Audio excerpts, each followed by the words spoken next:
The rain fell in a steady drizzle over Mercer Island, a quiet, affluent enclave just outside Seattle, Washington, where the lush greenery and sprawling mansions seemed to hum with secrets under the gray sky.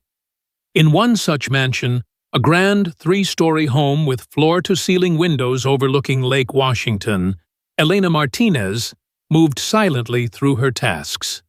At 27, she was a woman of quiet strength, her dark hair pulled into a neat bun, her hands calloused from years of cleaning houses. She was invisible to most, a housekeeper who blended into the background of the Carter residence, but tonight, at 2 a.m., her life was about to change. Elena had been working for James Carter for only 2 months.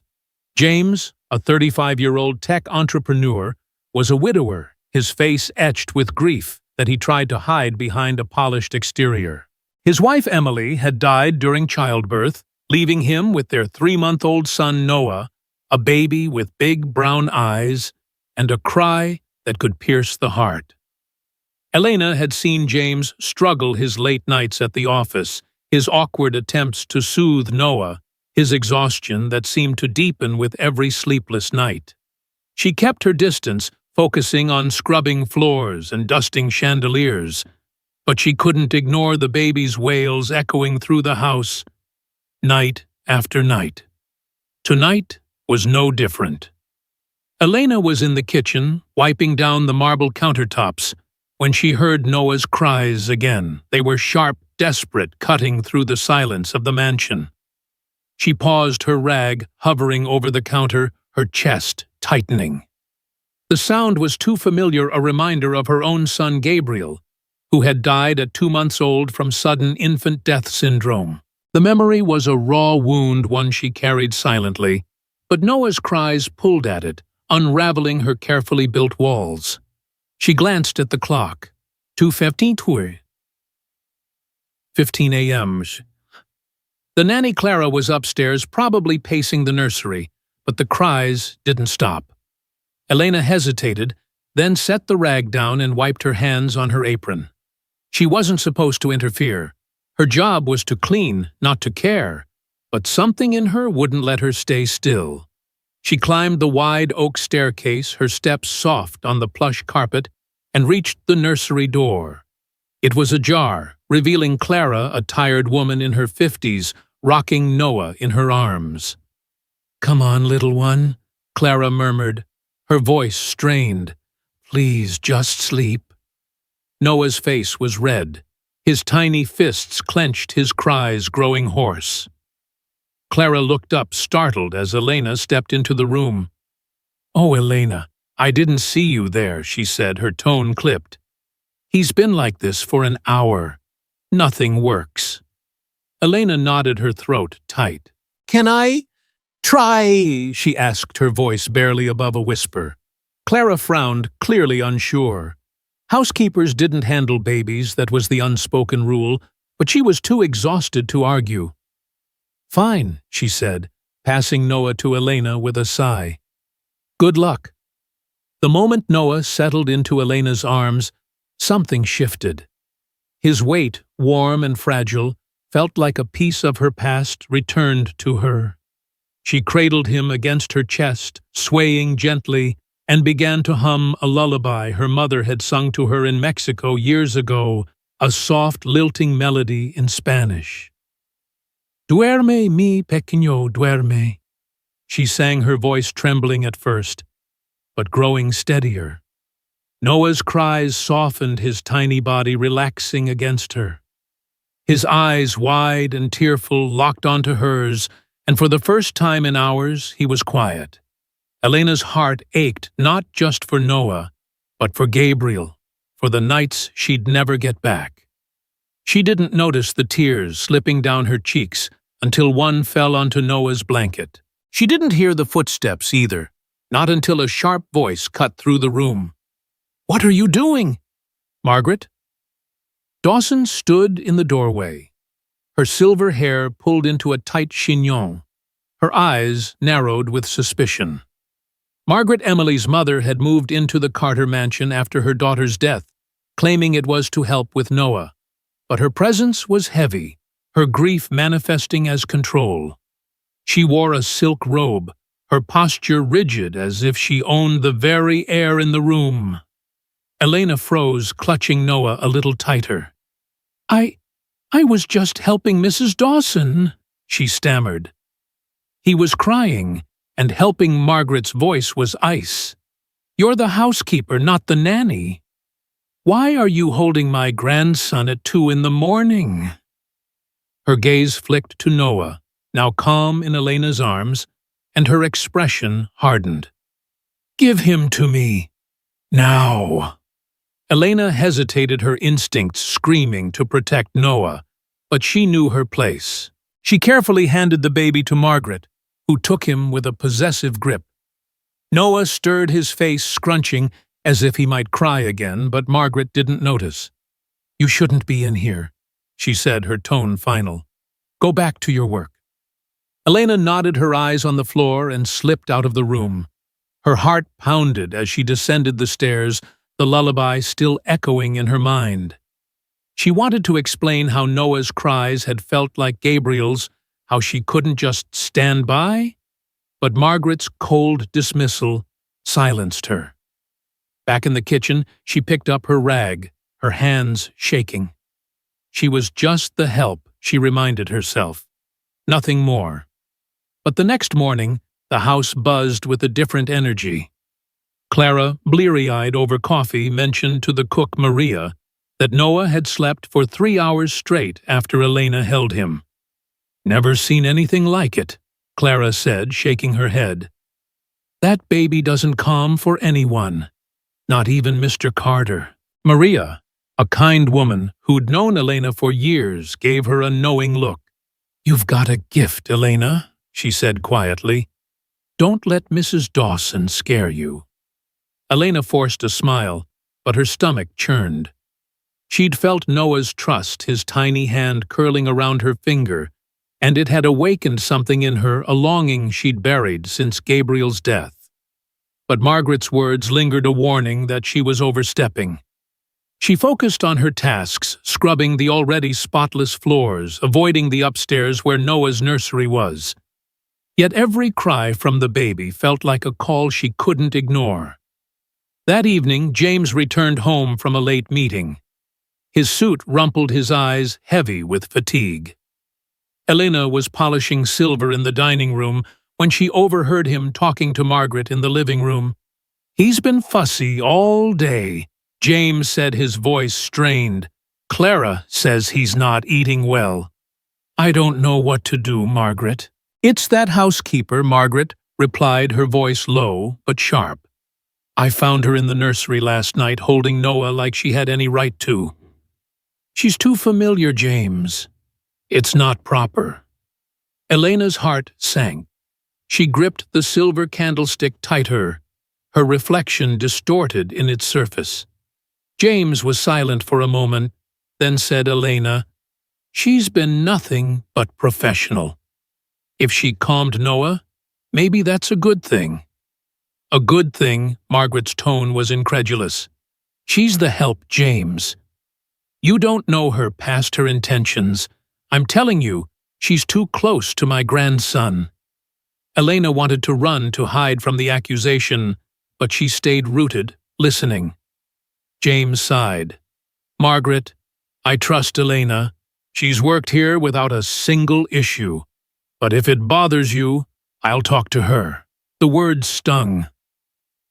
Elena had never given James a reason to doubt her, yet Margaret's influence was undeniable. She slipped into the pantry, her breath shallow, and leaned against the wall. She thought of Gabriel, of the nights she'd held him, singing the same lullaby she'd sung to Noah. She hadn't meant to cross a line, she'd only wanted to help. But Margaret saw her as a threat, and that scared her. Over the next few days, the tension in the house grew. Margaret watched Elena like a hawk, commenting on her every move. "Don't linger near the nursery," she'd say, "or focus on your job, not my grandson." Elena kept her head down, but Noah's cries continued, each one pulling at her heart. One afternoon, while dusting the library, she overheard Margaret on the phone, her voice hushed but venomous. I don't trust her, Margaret said. She's too attached to Noah. I need to know more about her, her background, everything. Elena's blood ran cold. Margaret was digging into her past, a past that held nothing but pain. She hadn't told anyone in the house about Gabriel, not even Maria. The loss was too raw, too private. But if Margaret found out, she'd twist it, use it to paint Elena as unstable. She considered quitting, leaving before things got worse, but the thought of abandoning Noah stopped her. He needed her, even if no one else saw it. Late that night, unable to sleep, Elena sat in her small room in the staff quarters, staring at a photo of Gabriel she kept hidden in a drawer. He'd been so small, so perfect, with the same big eyes as Noah. She'd failed him, she hadn't known. About SIDS, hadn't known how to save him. The guilt was a weight she carried every day, but helping Noah felt like a chance to redeem herself, even just a little. She closed her eyes, whispering a prayer for strength, for Noah, for the courage to keep going. Meanwhile, upstairs, James stood in the nursery watching Noah fuss in his crib. Clara had gone to bed exhausted, and Margaret was in her room, probably plotting. James ran a hand through his hair, feeling the weight of fatherhood crushing him. He'd built a tech empire, but he couldn't soothe his own son. He thought of Elena, of how she'd calmed Noah when no one else could. Margaret's warnings echoed in his mind, but so did Clara's words. She's got a gift. He didn't know what to believe, but he knew one thing: Noah needed help, and he was running out of options. As the rain tapped against the windows, Elena made a decision. She wouldn't let Margaret push her out. She'd stay for Noah, for the fragile bond she'd felt when he stopped crying in her arms. But she knew it wouldn't be easy. Margaret's suspicions were only the beginning, and the storm brewing in the Carter mansion was far from over. The Mercer Island mansion stood quiet, under a rare Seattle sun, its glass facade glinting like a jewel against Lake Washington. Inside, however, the air was thick with tension. Elena Martinez moved through her chores with mechanical precision, her hands scrubbing the already pristine kitchen counters, her mind racing. It had been a week since Margaret Dawson caught her holding Noah in the nursery, and the weight of Margaret's suspicion hung over her like a storm cloud. Elena felt it in the sidelong glances from the staff, in the way Margaret lingered near the staircase whenever she was nearby, as if waiting for her to slip up. But what haunted Elena most was Noah's cries, relentless, piercing wails that echoed through the house each night, pulling at the scar left by her son Gabriel's death. James Carter, meanwhile, was drowning in his own struggles. His tech company was launching a new app, and the pressure kept him at the office until midnight most days. When he came home, he found Noah inconsolable, Clara exhausted, and Margaret's voice sharp with unsolicited advice. "You need a better nanny, James," she'd said that morning over breakfast, her tone clipped as she sipped her coffee. "Clara's too old, and that housekeeper Elena, she's not to be trusted." James had barely looked up from his phone, muttering, "She calmed Noah, didn't she?" But Margaret's words planted a seed of doubt, and he hated himself for it. Elena had been nothing but diligent, her quiet presence a contrast to Margaret's overbearing control. Yet, as Noah's cries grew worse, James wondered if he was failing his son. Elena tried to keep her distance from the nursery, sticking to her duties, polishing silver folding linens, sweeping the grand foyer. But every cry from Noah felt like a plea she couldn't ignore. One evening, while cleaning the dining room, she overheard Clara talking to Maria in the kitchen. "He's not eating right," Clara said, her voice heavy with worry. "I've tried everything new formula rocking white noise. Nothing works, like when Elena held him." Maria, chopping vegetables for dinner, replied, She's got a mother's touch, that one. Margaret's just scared of anyone getting close to Noah. Elena's heart swelled and sank at once. She wanted to help, but Margaret's warning echoed, "You're the housekeeper, not the nanny." That night, the house was a symphony of chaos. Noah's cries started at 1 a.m., sharp and desperate, waking everyone. Clara paced the nursery, her patience fraying, while James, home early for once, stood helplessly by the crib. "Maybe we should call the pediatrician," he said, running a hand through his disheveled hair. Margaret appeared in her robe, her face set in a scowl. "This is what happens when you let amateurs interfere." She snapped her eyes, flicking toward the hallway where Elena stood, unnoticed, clutching a mop. "I told you that girl was trouble." Elena's stomach twisted, but before she could retreat, James turned to her. "Elena," he said, his voice tired but firm. "Can you try? Just for a minute?" Margaret's head whipped around. "James? No, she's not trained for this." But James ignored her, his eyes pleading. Elena hesitated, then stepped forward, her hands trembling as she took Noah from Clara. The baby's cries softened almost instantly as she cradled him, humming the same Spanish lullaby she'd sung before. "Duerme mi pequeño," she whispered, swaying gently. Noah's tiny hand gripped her finger, and his eyes fluttered closed. The room fell silent, save for the soft rhythm of Elena's voice. Margaret's face darkened. "This is unacceptable," she hissed, snatching Noah from Elena's arms. The baby stirred his face, scrunching, as if he might cry again. "You're not his mother," Margaret said, her voice low and venomous. "You're crossing a line." Elena stepped back, her cheeks burning, and murmured an apology before fleeing to the kitchen. She leaned against the counter, her breath ragged, fighting tears. She hadn't meant to overstep, she'd only wanted to help. But Margaret's words cut deep, stirring fears that she was unworthy, that her loss of Gabriel made her unfit to care for another child. The next morning, the house felt like a pressure cooker. Margaret called a meeting with the staff, her voice cold as she laid out new rules.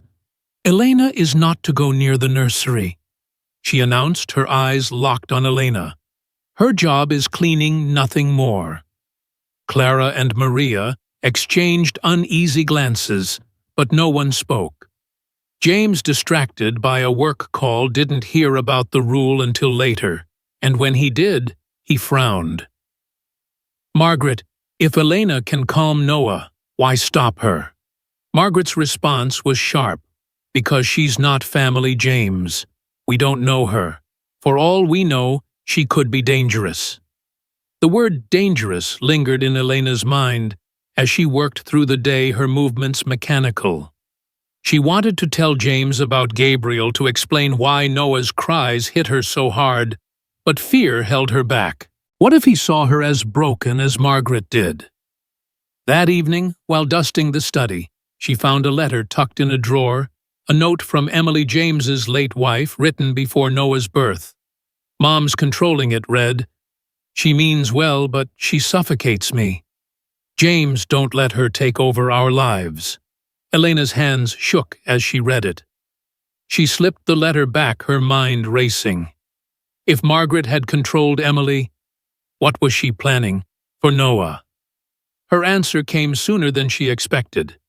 2 nights later, Noah woke again, his cries echoing through the house. Elena stayed in her room, her heart pounding, knowing she wasn't allowed to help. But when Clara knocked on her door, frantic, saying, "He's worse tonight, Elena, please," she couldn't refuse. She crept to the nursery where Noah was red-faced and screaming. She took him gently, singing softly, and he quieted within minutes. But as she laid him in his crib, Margaret burst in her face, a mask of fury. "I knew it," she shouted. "You're sneaking around, meddling with my grandson." Before Elena could explain, Margaret stormed to James's room, dragging him to the nursery. "Look at this," she said, pointing at Elena. She's at it again, and now Noah's acting strange lethargic. Not himself, James frowned, looking at Noah, who was sleeping peacefully. He seems fine, Margaret, he said, but his voice wavered. Margaret held up a small bottle of pediatric sedative, her hand trembling with feigned shock. I found this in her room, she said, glaring at Elena. She's drugging him. Elena's world tilted. I've never seen that before, she cried, her voice breaking. I swear, Mr. Carter, I didn't. But Margaret cut her off. You're fired, she said coldly. Pack your things and leave by morning. James stood frozen, his eyes darting between Elena and the bottle. Elena, he said quietly, is this true? The question broke her heart. No, she whispered, tears streaming down her face. I'd never hurt Noah. But James didn't respond. His silence a betrayal. Elena fled to her room, sobbing, and packed her small suitcase, her hands shaking as she tucked Gabriel's photo inside. By dawn, she was gone, walking down the rainy streets of Mercer Island, her heart heavy with grief and injustice. Back at the mansion, Noah's cries resumed louder and more desperate than ever. Clara tried everything, bottles rocking music, but nothing worked. James, sleepless and haunted by Elena's tearful denial, began to question Margaret's story. Why had Noah been fine until now? Why did the sedative bottle look so conveniently placed? He remembered Emily's letter, her warnings about Margaret's control, and a knot formed in his stomach.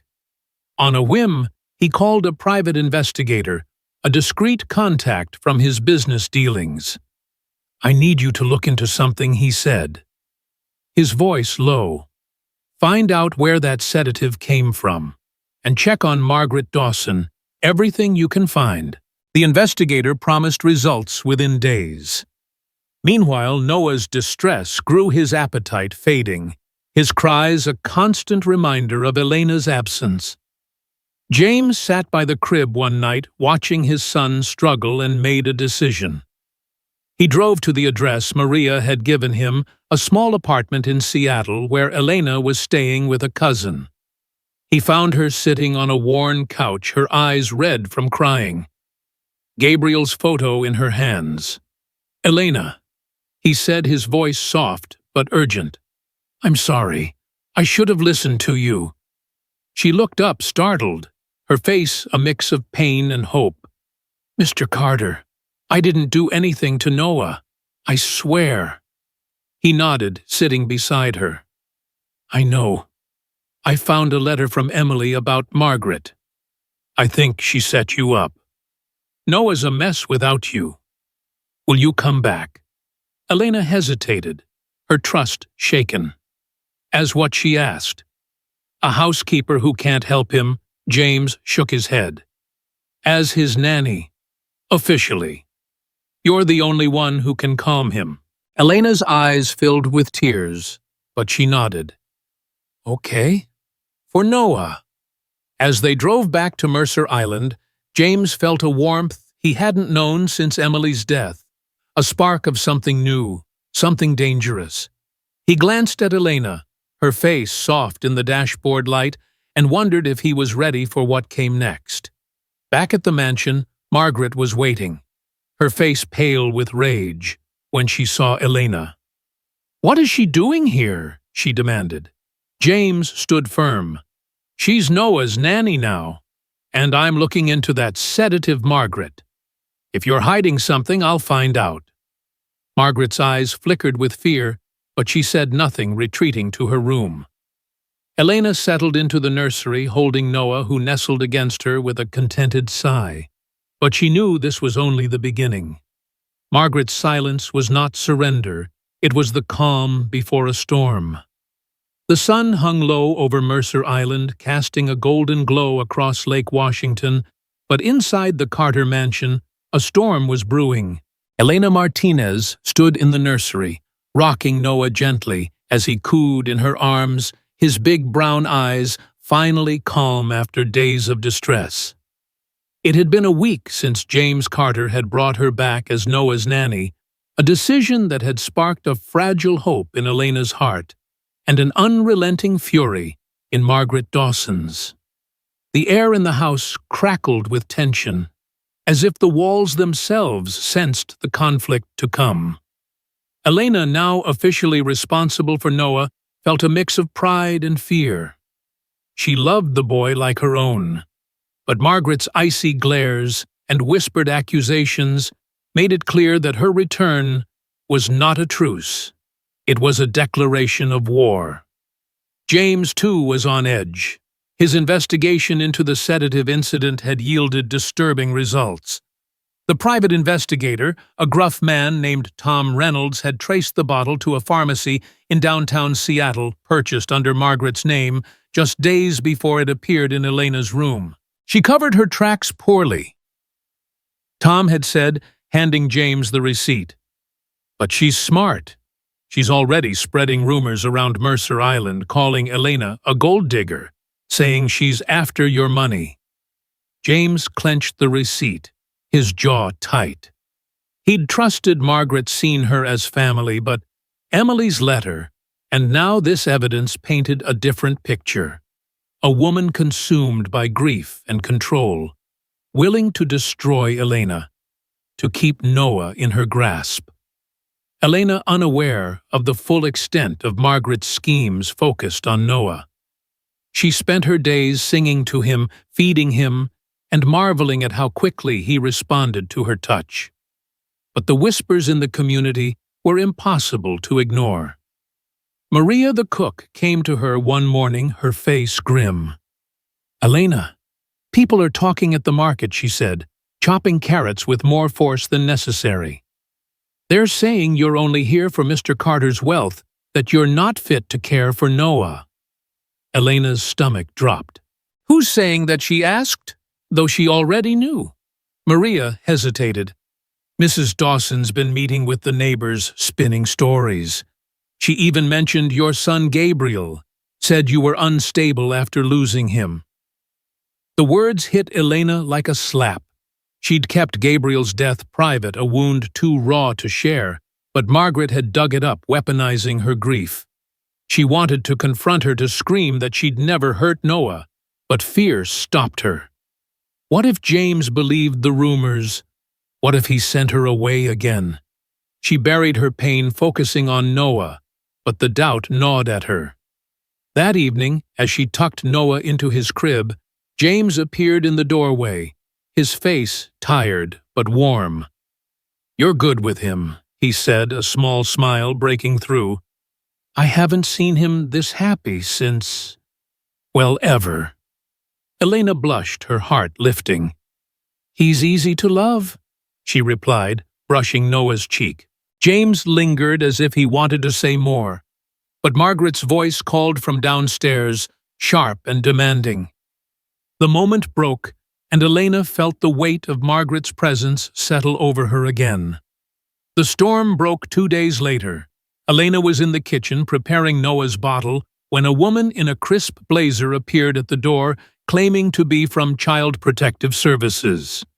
"I'm Ms. Sandra Hayes," she said, flashing a badge that looked official. "We've received a report of possible neglect in this household. I need to inspect the premises and speak with the caregiver." Elena froze, her hands trembling around the bottle. "Neglect," she whispered. "Noah's healthy. He's—" Miss Hayes cut her off.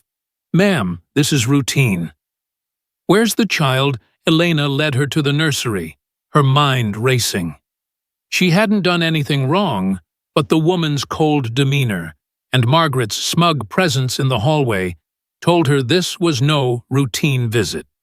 Miss Hayes examined Noah, who was sleeping peacefully, then began rifling through the nursery drawers. "What are you looking for?" Elena asked, her voice shaking. The woman didn't answer, but moments later she pulled out a small bottle of pediatric sedative, identical to the one Margaret had found in Elena's room.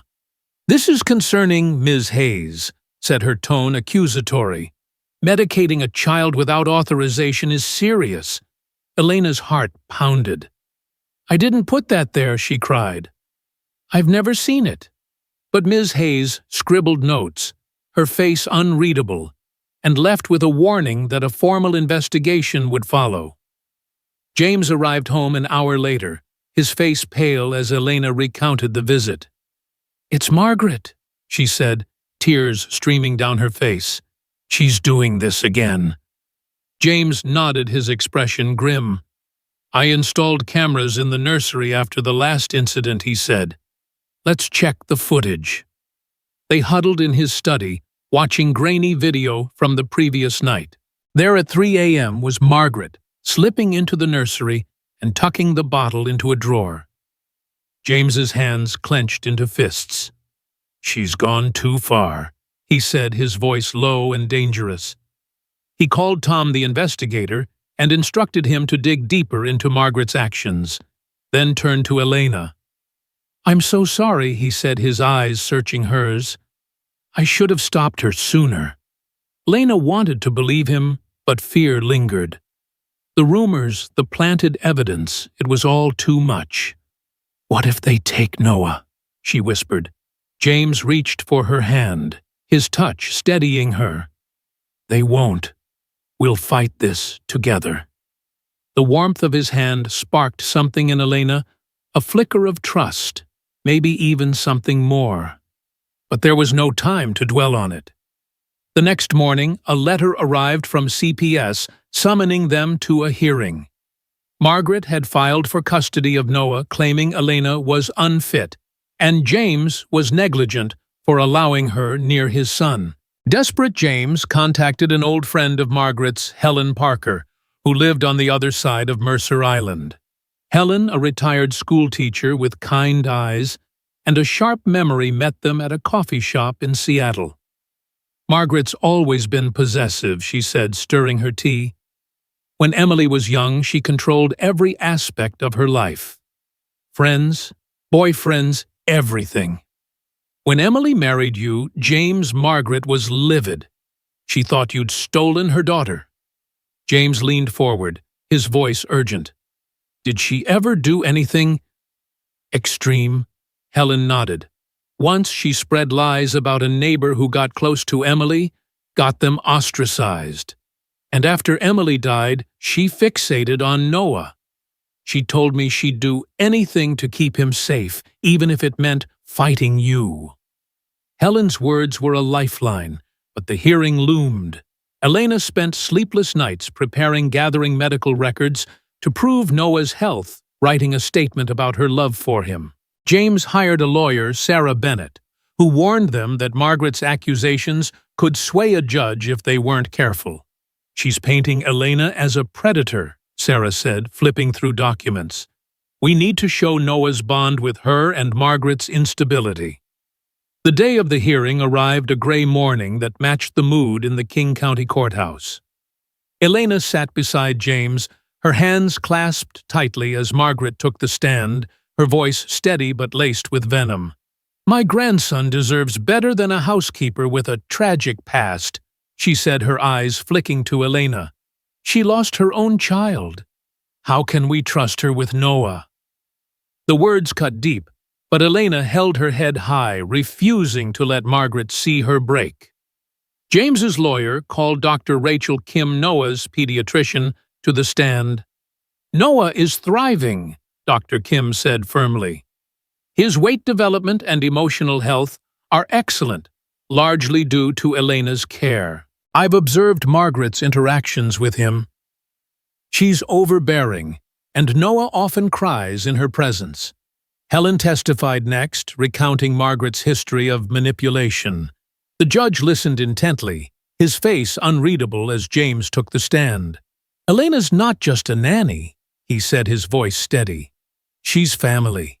Noah needs her, and I trust her completely. Elena's turn came, and she stood, her voice trembling but clear.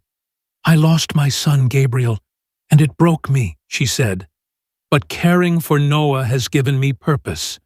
I'd never hurt him. He's my heart. The courtroom was silent save for Noah's soft coos from the back where Clara held him. The judge adjourned for deliberation, leaving Elena and James in a haze of hope and fear. That night, back at the mansion, James found Elena in the nursery watching Noah sleep. "You were brave today," he said, standing closer than he needed to. "I meant what I said, your family." Elena's breath caught her eyes, meeting his. For a moment, the world narrowed to just them, the air charged with unspoken feelings. But the victory was short-lived. The next morning, the judge ruled in their favor, granting James full custody and ordering Margaret to undergo a psychological evaluation. But as they left the courthouse, Margaret's parting words chilled them. "This isn't over, James. I'll protect Noah, no matter what it takes." The Mercer Island mansion glowed under the soft September light, its sprawling garden transformed into a haven of white roses and fairy lights. Elena Martinez stood in front of a mirror in the upstairs bedroom, smoothing the simple ivory dress that hugged her frame, its lace sleeves catching the late afternoon sun. Her dark hair fell in loose waves, and for the first time in months her eyes held a spark of joy. Today was her wedding day to James Carter, the man who'd seen past her pain and her past, and to Noah, the 3-month-old boy who'd chosen her as his mother. But even as she prepared to step into a new life, the shadow of Margaret Dawson lingered, a reminder that peace was hard-won and fragile. The past week had been a whirlwind. After the custody hearing, where James and Elena had proven Noah's bond with them and exposed Margaret's manipulation, the judge's ruling had been clear: Noah belonged with his father and Elena, and Margaret was to seek psychological help before any further contact. The victory had felt like a weight lifted, but Elena couldn't shake the memory of Margaret's final words outside the courthouse. "This isn't over." Still, today was about love, not fear. James had proposed the night after the hearing, kneeling in the nursery with Noah in his arms, his voice steady but emotional. "You're already Noah's mom," he'd said. "Will you be my wife?" Elena had said yes through tears, her heart full in a way she hadn't thought possible since Gabriel's death. The garden ceremony was small, intimate, only Maria Clara, Dr. Kim, and a few close friends from James's tech world. Noah, dressed in a tiny white onesie, gurgled happily in Clara's arms as Elena walked down a petal-strewn path to meet James under an arch of roses. He looked handsome in a navy suit, his eyes locked on hers, a smile breaking through the grief that had defined him for so long. The officiant, a local pastor, spoke of love as a choice, a commitment forged through trials. "Do you, Elena, take James to be your husband, to love and cherish in joy and in sorrow?" he asked. Elena's voice was clear, unwavering. "I do." When James echoed the vow, his hand squeezing hers, Noah let out a delighted squeal, as if sealing the moment. The guests laughed, and Elena felt a warmth spread through her, a sense of belonging she'd thought she'd lost forever. But the joy was tested before the night was over. As the reception began, a simple affair with a small band and a buffet of Maria's cooking, a courier arrived with a letter. James opened it, his face tightening as he read. "It's from Margaret," he said, passing it to Elena. The letter was brief but heavy. "I'm sorry for what I did. I'm in treatment now, trying to understand my mistakes. I want to be a grandmother to Noah, not a threat. Please, let me see him one day. Margaret." Elena's first instinct was anger. Margaret had planted drugs, spread lies, nearly torn Noah away. But something in the words felt different, softer. "Do you think she means it?" Elena asked, her voice low. James sighed, running a hand through his hair. "I don't know. But I know you, and you've got a heart bigger than her mistakes." Elena didn't respond right away. She looked at Noah, now bouncing in Maria's lap, his tiny hands clapping to the music. She thought of Gabriel, of the guilt she'd carried, and how holding Noah had begun to heal her. Maybe Margaret, too, could heal if given a chance. "We'll think about it," she said finally. "But not today. Today's ours." James nodded, pulling her close, and they danced under the stars, Noah's giggles blending with the music.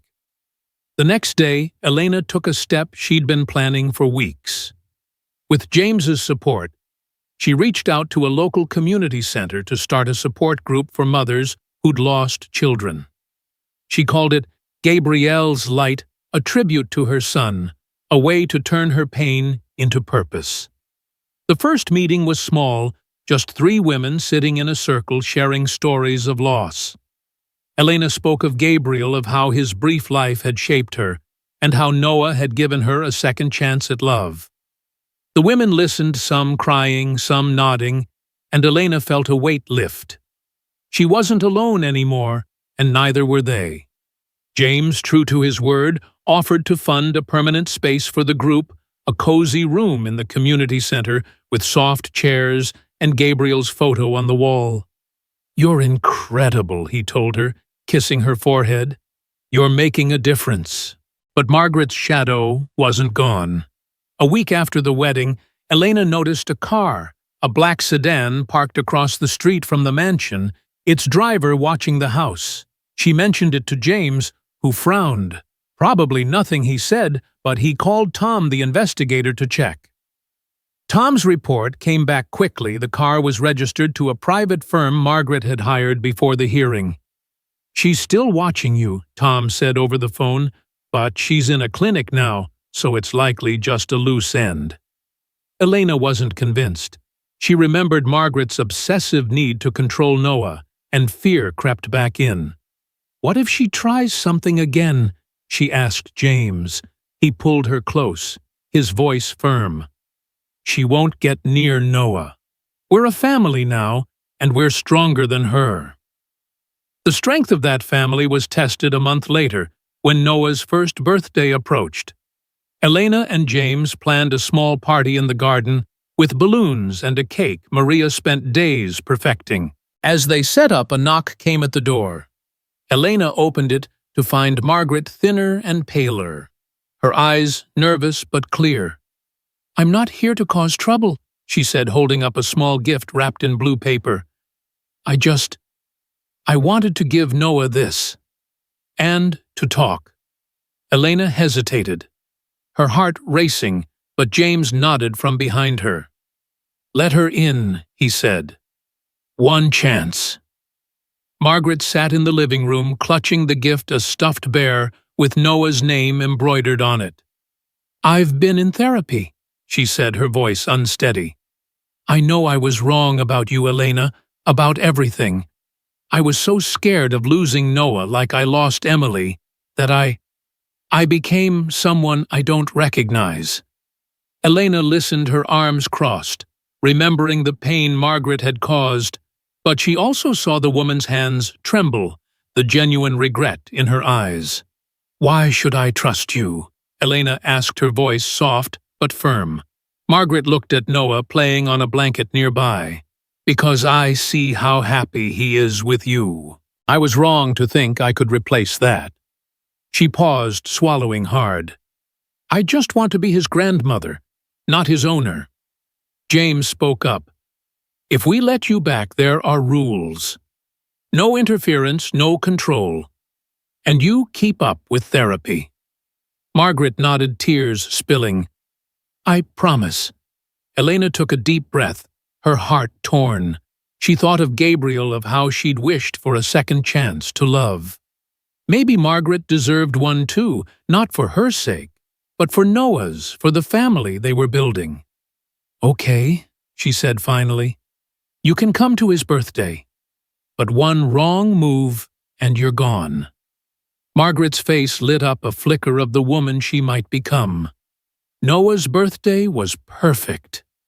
The garden buzzed with laughter as friends and neighbors gathered marveling at the happy, healthy boy who toddled between Elena and James.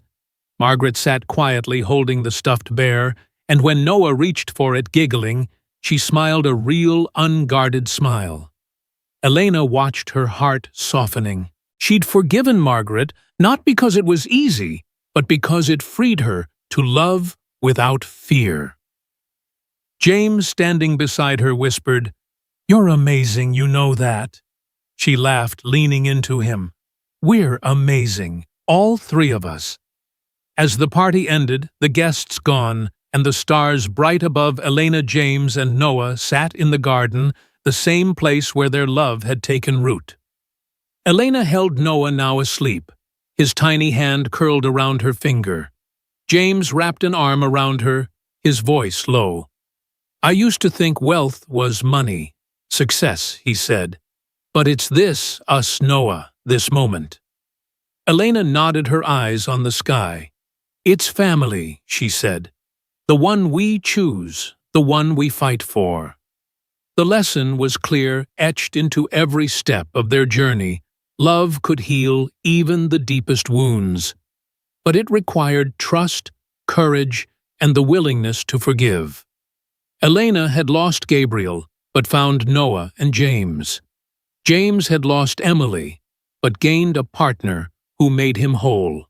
And Noah, the heart of it all, had a mother and father who'd fought for him, and a grandmother learning to love without possession. Margaret's change wasn't complete, but it was a start. A reminder that redemption was possible when love led the way. As the stars twinkled over Mercer Island, the Carter-Martinez family sat together whole and unbroken, a testament to the power of a family forged in love.